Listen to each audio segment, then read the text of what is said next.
कोई क्वेश्चन है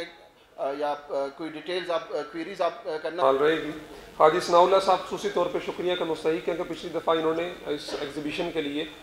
शायद हमसे ज़्यादा दौड़ धूप करने की कोशिश की और इसको कामयाब बनाने के लिए भरपूर किरदार। मेराजुद्दीन सैफ साहब से हमारी 2-3 मीटिंग्स हुई हैं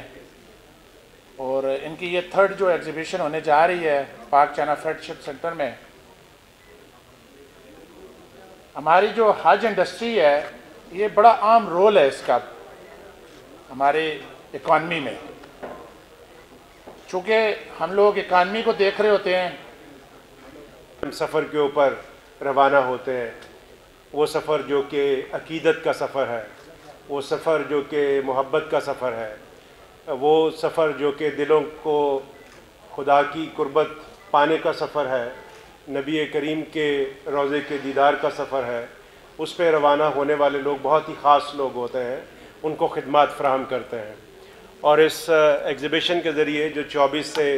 26 अक्टूबर को पाक चाइना सेंटर में इंशाअल्लाह मुनक्कद होगा, आप तमाम उन लोगों को जो अपनी खिदमात, तो इस एग्ज़िबिशन के ज़रिए उन तमाम ऐसे स्टेक होल्डर्स को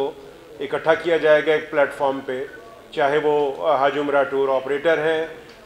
चाहे वो ऐसी खिदमात या ऐसी सर्विसेज फराहम करते हैं जो हज उम्रा के सफ़र को आसान बनाने में कारआमद हैं, एयरलाइंस हैं, होटल्स हैं। महफल में मेरी हाज़िरी आप लोगों से करवाई और यहाँ पे स्टेज पे मौजूद या इस महफल में मौजूद भाइयों, अस्सलाम वालेकुम व रहमतुल्लाहि व बरकातुहू। मास्सलामा जो ऑर्गेनाइजेशन है, जैसे ऐसे मुझ साथ बैठते थे, 1 साल के लिए उसकी मौका मिला वजारत हज की, तो ये तारीख में रहेगा कि वो हज जो मुफ्ती साहब रहिमहुल्लाह ने जिस अंदाज में इबादत समझकर सारी हुई, मैं 2-3 बातों की तरफ तवज्जो अर्ज़ करना चाहता हूँ कि हज और उम्रा ये उन इबादात में से है जो इस्लाम के फ़राइज़ में से है, और ये वो इबादत है। इस्लाम की बाज़ इबादतें बदनी इबादत होती हैं, जैसे नमाज, रोज़ा, वो हज माल भी खर्च होता है, जिस्मानी मुशक्क़त भी होती है।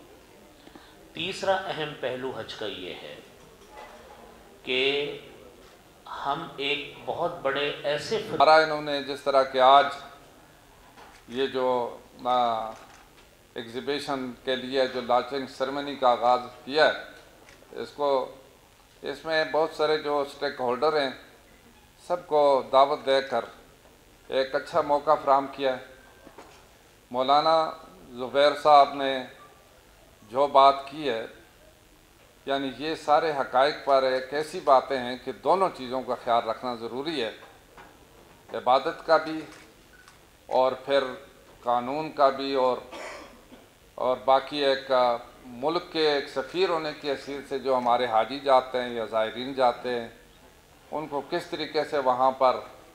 अपनी ज़िम्मेदारियाँ पूरी करनी चाहिए, और उसके साथ ही जो जिस मकसद के लिए जाते हैं 6 साल से वास्ता है। पहले टर्नओवर में जब मैं पहली दफ़ा 2013 में नवाज़ शरीफ साहब ने मुझे ये ज़िम्मेदारी सौंपी, तो मेरे लिए एक नई बात थी, एक चैलेंज। लेकिन बाद में हमने उसको चेंज इसलिए किया कि सरकारी हज स्कीम में हम अगर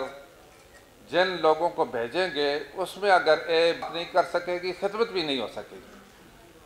तो क्यों ना हम एक ही कैटेगरी रखें, और जो उससे ज़्यादा अफोर्ड कर सकते हैं तो वो प्राइवेट सेक्टर है।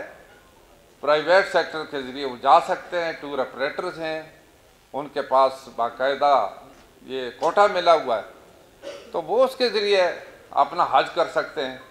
तो ये जो हमारा तजर्बा